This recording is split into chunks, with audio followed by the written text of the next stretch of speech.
Deus fez a cidade de Jericó maravilhosa, mas a maioria dos homens continuava maldizendo.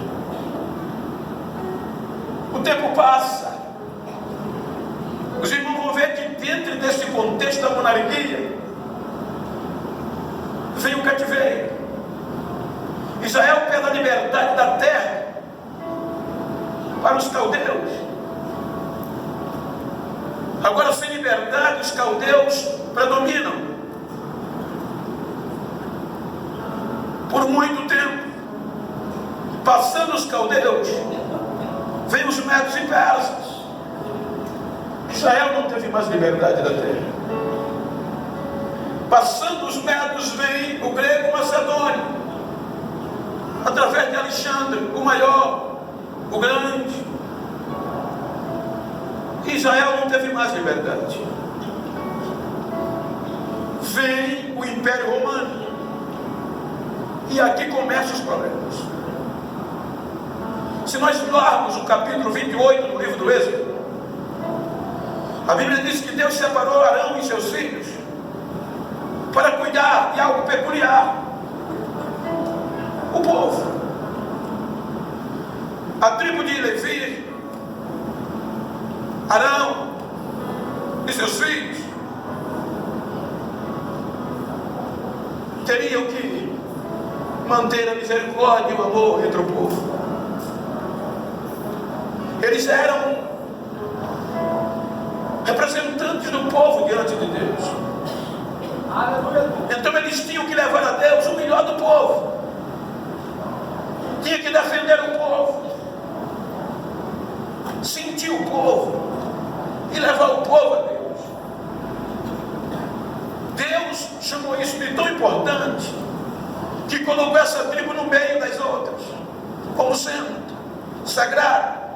E ainda diz: vocês todos podem ter herança na terra, mas vocês não. A herança de vocês sou eu. Quando os romanos vêm e predominam sobre as terras de Israel, então agora a influência piorou. E a influência chegou nos sacerdotes. Porque agora o povo começou a sofrer, sobretudo os mais pobres, porque agora a politização romana entrou no contexto religioso.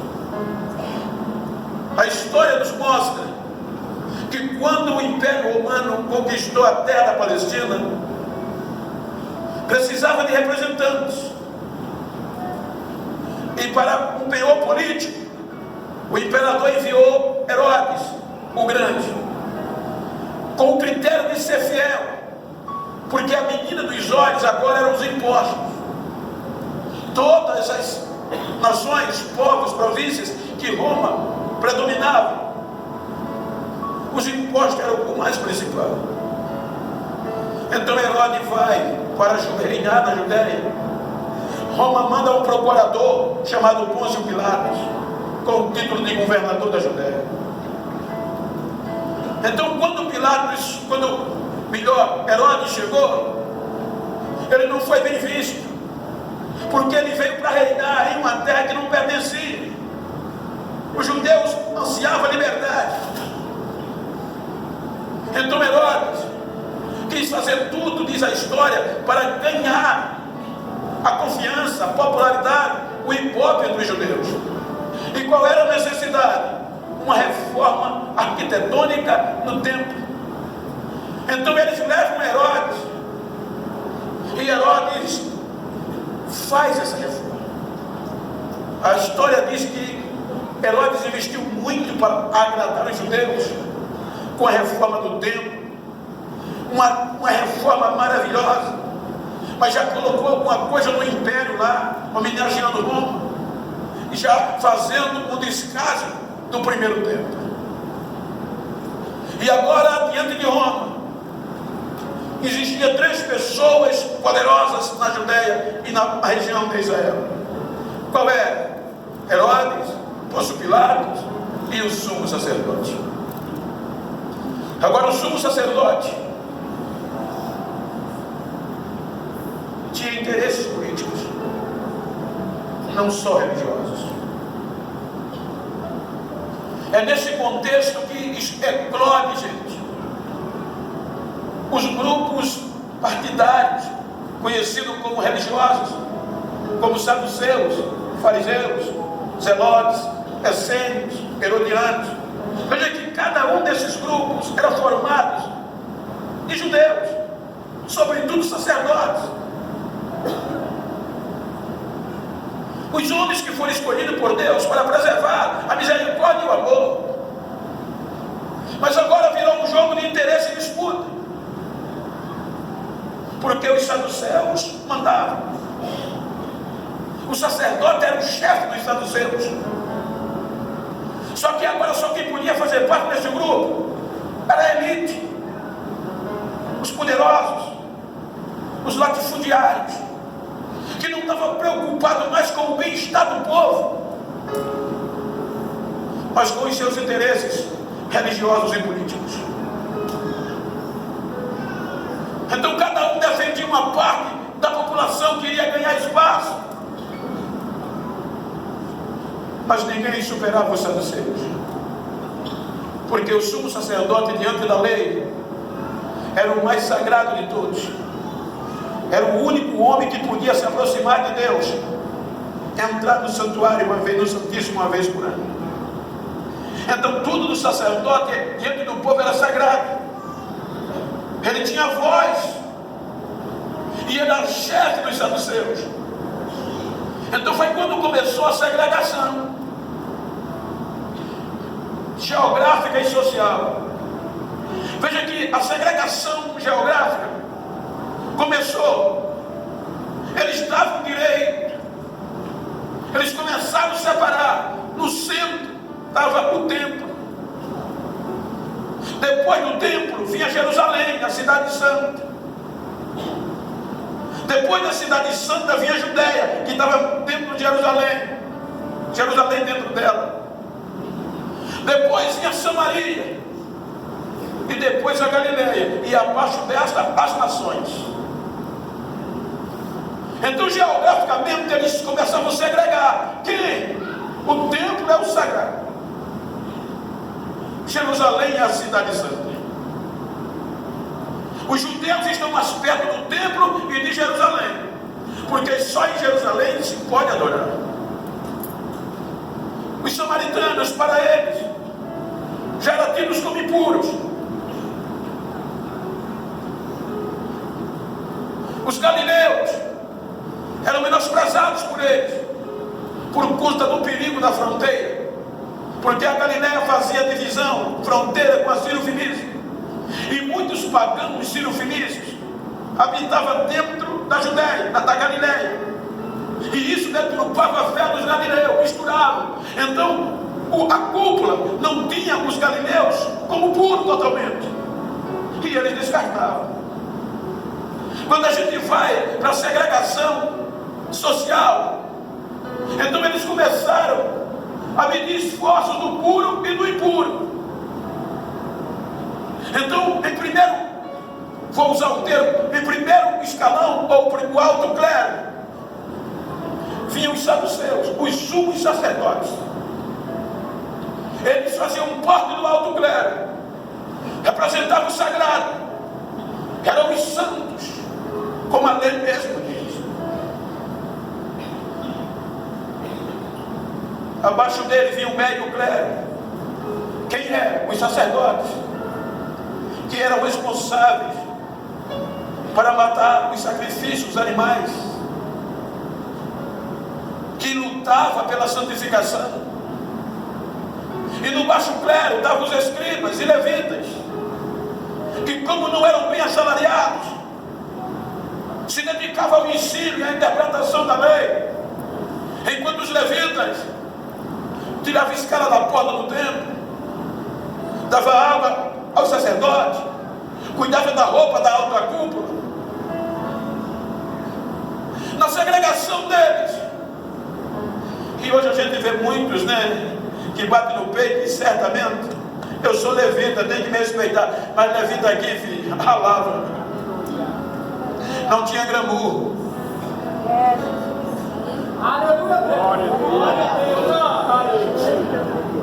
E nessa segregação social, era quando eles abordavam. Veja que depois desses 3 escalões, estava o povo da terra. E o que eles chamavam povo da terra? Todos os judeus palestinos, que eles não consideravam puros. E entre eles quem estava? As pessoas que tinham empregos que para eles não era puro, como os publicanos, cobradores de impostos. Eles tinham como malditos todos os analfabetos, porque eles diziam, eles não sabem ler, e se eles não sabem ler, eles não conhecem a lei, e se eles não conhecem a lei, são malditos. Então eles não consideravam. Depois, portadores de deficiência, eles não consideravam. Cegos, prostitutas, aleijados. Isso, judeus, palestinos. E abaixo deles vinham que eles nem tinham por gente, os gentios. Estava abaixo da linha de todos. Então isso era o que predominava. Isso era o que reinava. Foi aqui um dos maiores desafios do ministério de Jesus. Quando Jesus veio, isso era o que predominava. Quando Jesus entra no cenário, havia uma segregação geográfica e social por parte daqueles homens que deveriam usar misericórdia, que deveria cuidar dos feridos, que deveria dar esperança a quem não tinha.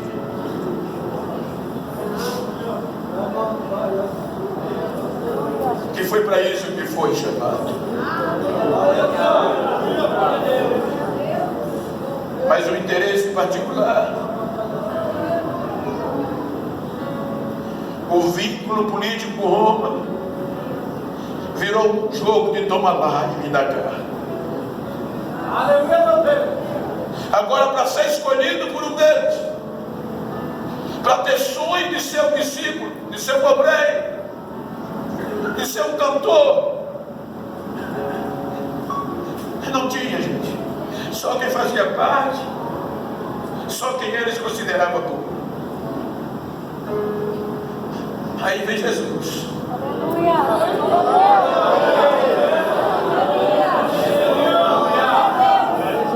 Quando Jesus aparece,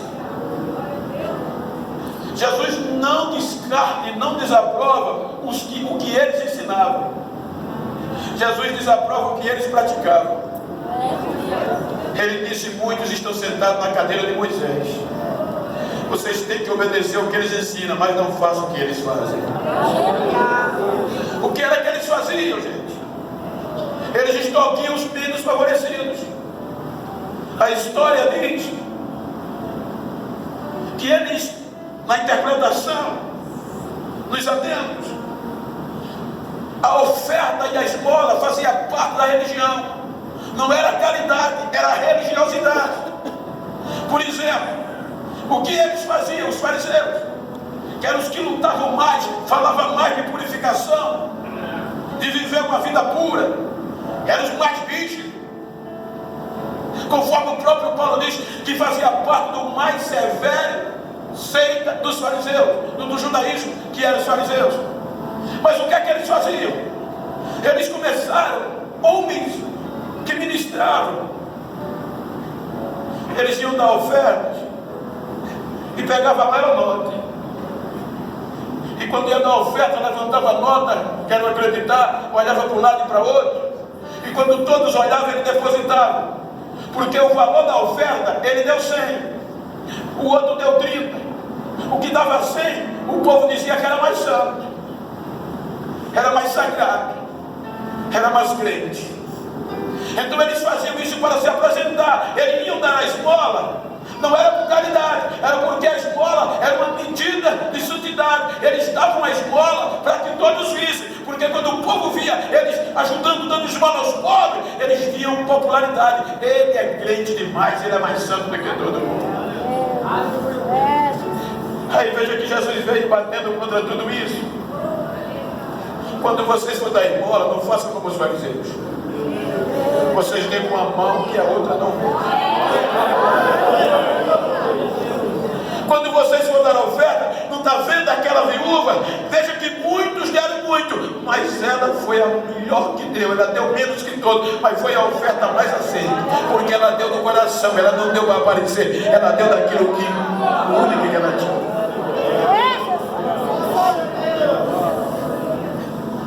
Então Jesus lamentou, gente. E Jesus quis pregar um evangelho lindo. Veja que Jesus começa a pregar pela região que ele descartava como impura, que era a Galileia. A região da fronteira, para cumprir o que disse Isaías, nos confins de Zebulões, ou seja, nos limites, na fronteira de Zebulon com Nazaré, na divisa com os gentios. Jesus começa a pregar de lá. E quando Jesus começa a pregar, não tem acepção. Jesus vai pregar para quem não prestava mais. Jesus vai pregar para todos que o sistema descartava e jogava para trás. Então Jesus começa vindo do norte pregando uma mensagem genuína de misericórdia e de amor. E a notícia começou a se espalhar no sul, chegando que Jesus estava pregando uma mensagem de restauração para quem não valia nada.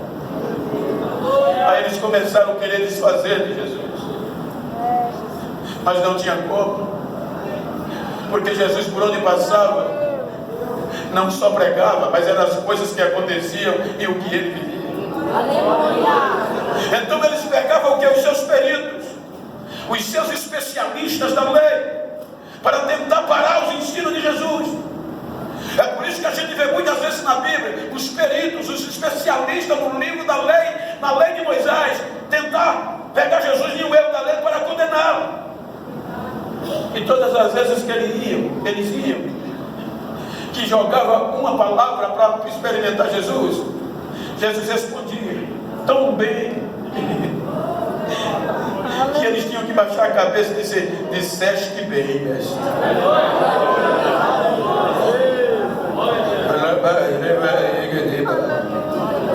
Veja que João capítulo 8 fala de uma mulher que foi trazida para o meio do povo, não foi por um grupo de pessoas leigas, pela cúpula dos fariseus, homens que entendiam da lei, que ensinavam a lei, mas não tinha misericórdia. Senhor, esta mulher foi pega no próprio ato de adultério, tem que morrer. A lei está dizendo, ela tem que ser apedrejada. O que é que o Senhor diz? Se Jesus dissesse apedreja, o Senhor não prega o amor? Se Jesus dissesse não apedreja, o Senhor desfez a lei de Moisés. Jesus baixa e não diz nada. O texto diz que eles insistem. Aí Jesus diz: dentre vocês, aqueles que não tiver pecado, atira a primeira pedra dela. Todos largaram a pedra, um por um. Filha, ninguém te condenou? Não, nem eu também te condeno, Senhor. Vai em paz. A Bíblia diz que Jesus entrou em Cafarnaum, foi morou em Cafarnaum. E um dia que ele chegou em casa, a casa estava cheia de gente, e entre eles os fariseus, para observar, não para aprender. Aí vem dois homens misericordiosos, como um homem deitado na maca que não andava, e como não pôde entrar na casa, jogou pelo teto. Quando o homem cai perto de Jesus, que o homem desce perto de Jesus na maca, Jesus olha para aquele homem e diz: perdoados estão os teus pecados. Aí a Bíblia diz que os fariseus que estavam lá murmuraram: quem ele pensa que é? Ele está blasfemando. Quem é ele para perdoar pecado? Quem pode perdoar pecado senão Deus? Aí a Bíblia diz que Jesus, conhecendo a maldade do coração, perguntou a eles: qual é mais fácil? Dizer perdoados estão o teu pecado, ou dizer a ele para ir para casa com a cama nas costas? Para que vocês saibam que o Filho do Homem tem poder para perdoar pecado. Paralítico, eu te digo, pega teu leito, vai para casa andando, vai para casa, seja curado. O homem pegou o leito, levantou e já saiu andando. E o povo gritava: a gente nunca viu um negócio desse, nunca vimos um prodígio desse, nunca aconteceu um milagre. Aí Lucas diz: saindo Jesus dali, depois dessas coisas, ele passou na coletoria de impostos. E quem estava na coletoria de impostos? Publicanos, cobradores de impostos, que o sistema descartava. Era uma profissão de impuros e pecadores, porque eles recolhiam impostos dos pescadores, do comerciante judeus e mandava para Roma. Então, para o sistema, era impura essa profissão. O interessante é que quando Jesus vai passando, eu vou usar um contexto histórico, não um bíblico, histórico, para abrir a mente. Veja que alguns historiadores dizem que não eram poucos cobradores de impostos. Há quem diga, então, estou dizendo que é a Bíblia, há quem diga que no mínimo naquele dia tinha cerca de 230 cobradores de impostos naquela região, porque era um segredo de Roma. Então, quando Jesus vai passando na coletoria de impostos, Lucas no relato, ou creio que foi Mateus que contou para ele escrever, aí tinha um homem sentado lá na recebedoria de impostos, chamado Levi. Aí a Bíblia diz que quando Jesus passou, só fez olhar para ele e disse: levanta, deixa tudo aí, isso aí, vem e segue. Gente, isso aqui é demais. Ser um funcionário da função de Levi, um cobrador de impostos, era ser um funcionário da Receita Federal hoje, parafraseando para os nossos dias.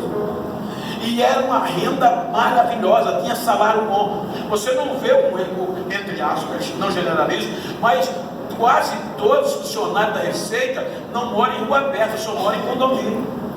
Eles vivem melhor do que qualquer grande parte dos brasileiros, seja do Brasil ou de qualquer. Foi funcionário do governo para a Receita, para cobrar impostos, trabalhou ali, ganha bem, porque eles dão bem para evitar o furto, o desvio. Veja que Mateus era Levi, Mateus também, o mesmo nome, era bem empregado. Mas veja que Jesus passou. O Lucas não registra outros comentários, só que Jesus olhou para ele e disse: levanta, vem e segue. Aí o bonito é que Lucas diz que ele deixou tudo, levantou e seguiu. Não se preocupou com o salário do mês, não se preocupou com aviso prévio, não se preocupou com a férias vencida, deu prioridade à chamada, disse: eu vou, abandonou a cadeira, levantou e seguiu a Jesus.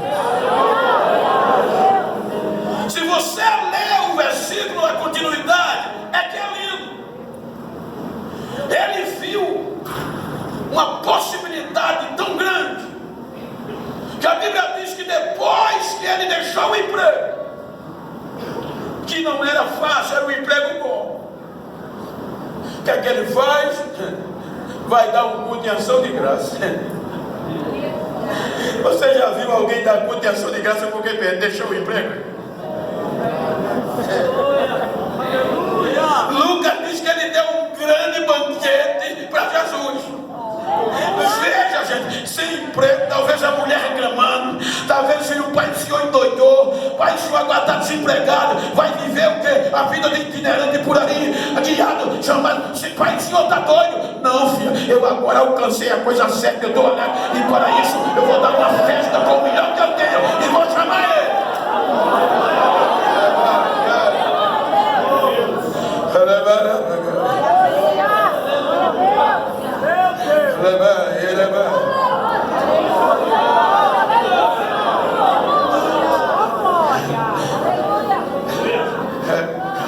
Ser escolhido feito por Ele, gente, muitas vezes a gente não valoriza como deveria valorizar. Eu estou no meio também. Se a gente tivesse a visão do que a gente é, do que a gente tem, a gente dava culto de ação de graça quando não tinha comida.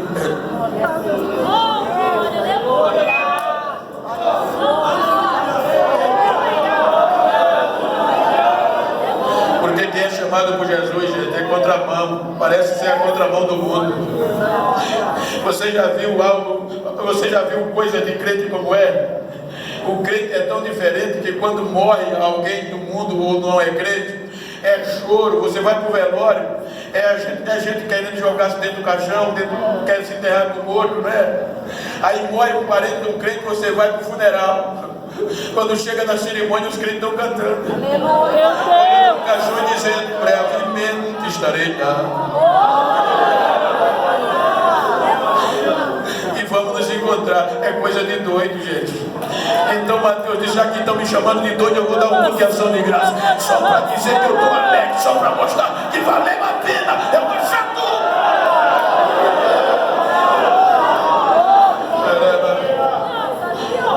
E manda convite para cima. Quem é que ele convida?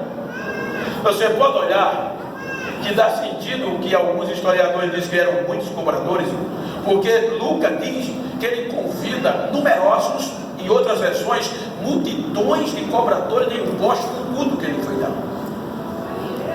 Ele convida todos os colegas, e Lucas diz que não eram muito numerosos ou multidão, cobradores de impostos para o jantar, os discípulos e Jesus. Então Lucas diz que quando eles estavam no banquete, os fariseus, que só diz que é, mas nunca faz, que se diz santo, mas por trás das cortinas se comporta diferente, Aleluia! que faz tudo parecer, eles vão olhar, estão de mutuco.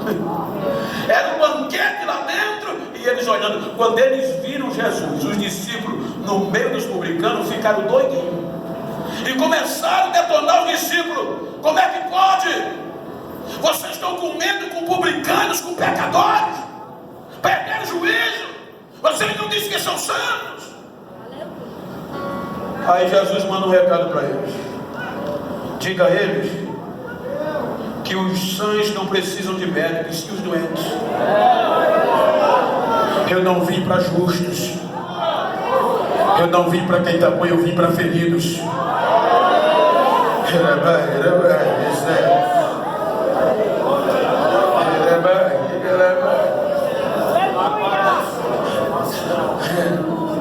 Termina o banquete.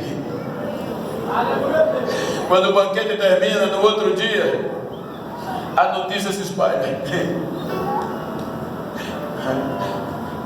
E sabe aonde a notícia chega? Em Jericó. Quem é que fica sabendo que tem um lugar vazio? Zaqueu. E quem era Zaqueu? Chefe de Levi, chefe dos publicanos. Olha a posição do homem.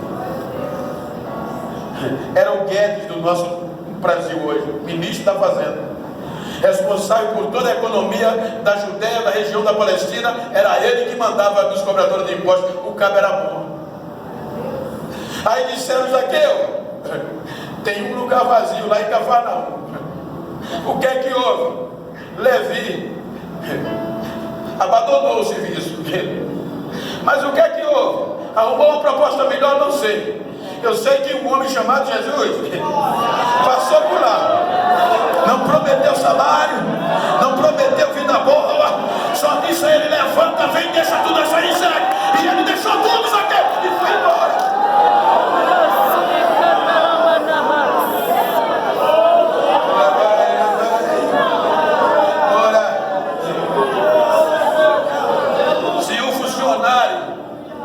Um cobrador já era impuro, imagina o chefe deles. Eu digo isso, gente. Eu estava dizendo, Júnior, hoje, quando eu passei nos canaviais, fui toda a minha vida. Me criei meus filhos. Ainda hoje sou vinculado à empresa. Quando Jesus me salvou, me abriu a mente, e eu comecei a estudar depois de alguns anos. me formei e eu galguei um patamar dentro da empresa de respeito, encarregado, supervisor de transporte e carregamento. Então eu tinha a caneta na mão para contratar e mandar embora. E eu estou dizendo isso só para você entender a situação de Zaqueu. Ele era chefe, e como chefe, gente, eu ajudei muitas pessoas. Eu pegava gente que não era nada, investia, dava curso, palestra, fazia dele motorista, tratorista, operadores. E às vezes quando eu empregava, que dava anos, ele chegava e dizia: pastor, Genival, eu vou embora, mas filho, a empresa investiu tanto em você, mas eu tenho uma proposta melhor, pastor. Virava as costas e ia embora. E eu disse: os investimentos que foi feito. Então agora imagina, Zaqueu, não entendo Zaqueu, ele deixou o carro e foi embora, mas eu investi tanto nele. Aí Lucas diz que agora lá no capítulo 19, Zaqueu queria conhecer quem era esse Jesus. Por quê? Porque Zaqueu era bom, gente. Aleluia. Se você olhar a biografia de Zaqueu, você cai no queixo. Veja que Lucas, quando fala dele, diz que ele era rico, porém tem uma condição pejorativa. Ele era de baixa estatura, ou seja, ele fazia parte